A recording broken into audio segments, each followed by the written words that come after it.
A lot of garland in the Oval Office now. It kind of felt like a Sarasota mall Santa screaming about Joe Biden. The teleprompter was moving very fast, I think, so he had limited time because the networks wanted to get to the Survivor season finale. The only policy announcement in the first minute, he complained about how Joe Biden transgendered everybody. I don't know.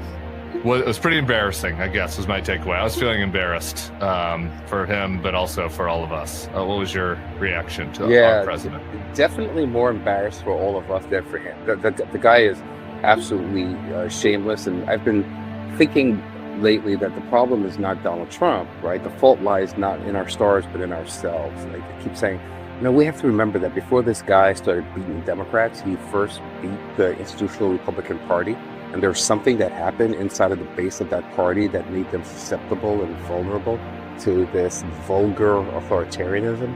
And now, obviously, his spell has taken hold across deeper pockets of the country.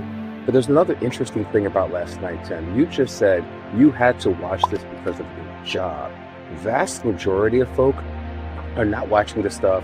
They're not paying attention the way that you and I are paying attention. But last night, many were forced to because they were waiting for Survivor or whatever else they wanted to watch at 9 o'clock at night on TV or 6 o'clock on the West Coast.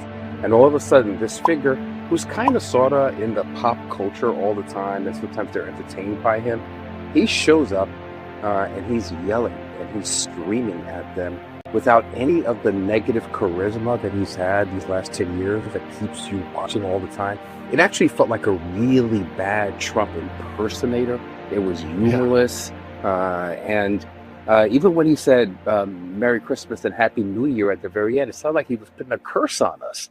So there's like something, there was something about how a mask came off last night for people who don't pay as much attention as you and I do on this, that I hope is penetrating and has like some durability as people have to ask some really important questions of themselves and about the future of this country in 2026.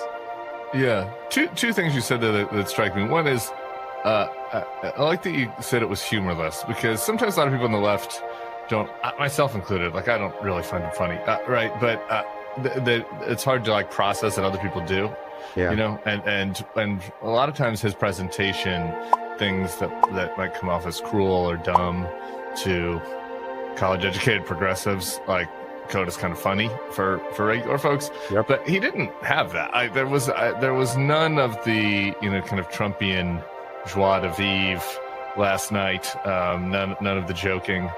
And it also, it felt like there was a dearth of offering a counter narrative for people who are actually going through tough times. I keep saying that, like, it was easy for him to convince a bunch of people that the election was stolen, because that didn't affect them at all, right? Like, they don't know anything about the voting machines. Like, so you're creating a counter world for people that they can accept. That's right. It's hard to create a counter world for people that, like, oh, the affordability crisis isn't happening when they're experiencing it every week when they go to the grocery store.